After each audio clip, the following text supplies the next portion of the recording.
ধীরে ধীরে আরও খারাপ হচ্ছে নোয়াখালীর বন্যা পরিস্থিতি। পানি বাড়ার সাথে সাথে ভারী বৃষ্টি দুর্ভোগ বাড়িয়েছে বহুগুণে।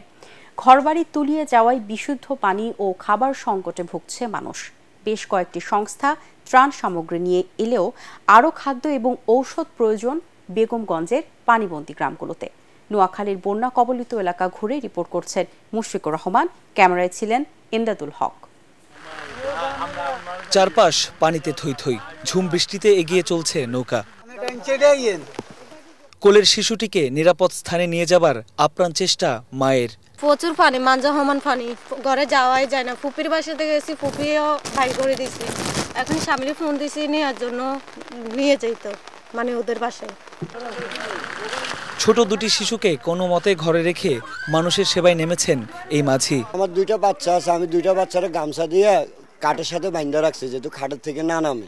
আমার ঘরের ভিতরে পানি এতটুকু। 250-টিরও বেশি ডিজাইন অপশন নিয়ে ওয়ালটন স্মার্ট ফ্রিজ, বোঝে আপনার প্রয়োজন।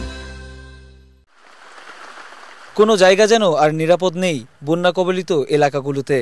প্রতিদিনই পাল্লা দিয়ে বাড়ছে পানি, আরও বিপদ ডেকে এনেছে ভারী বৃষ্টি।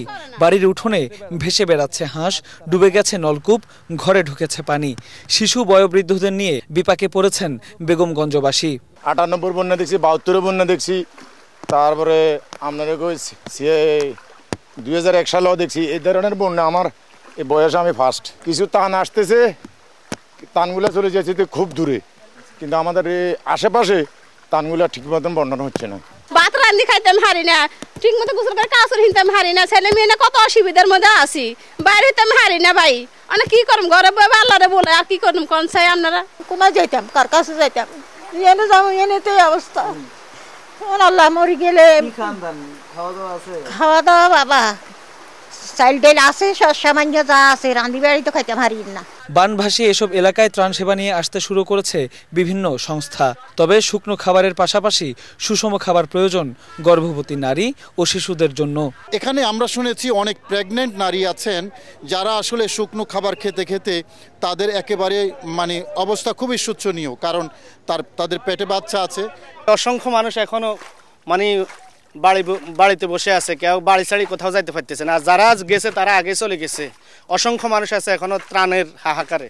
এখনো প্রচুর শিশু খাদ্য, ঔষধ এবং বিশুদ্ধ পানির প্রয়োজন এসব এলাকায়। ত্রাণ নিয়ে আসা স্বেচ্ছাসেবীদের বিতরণ কাজে সহযোগিতা করতে প্রস্তুত স্থানীয়রা। বেগমগঞ্জের বেশিরভাগ গ্রামের অবস্থায় এখন এমন। ডুবে গেছে ঘরবাড়ি, খাবার পানির টিউবওয়েলও।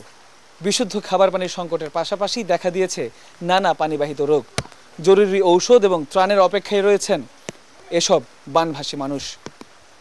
মুশফিকুর রহমান, এটিএন বাংলা, নোয়াখালী।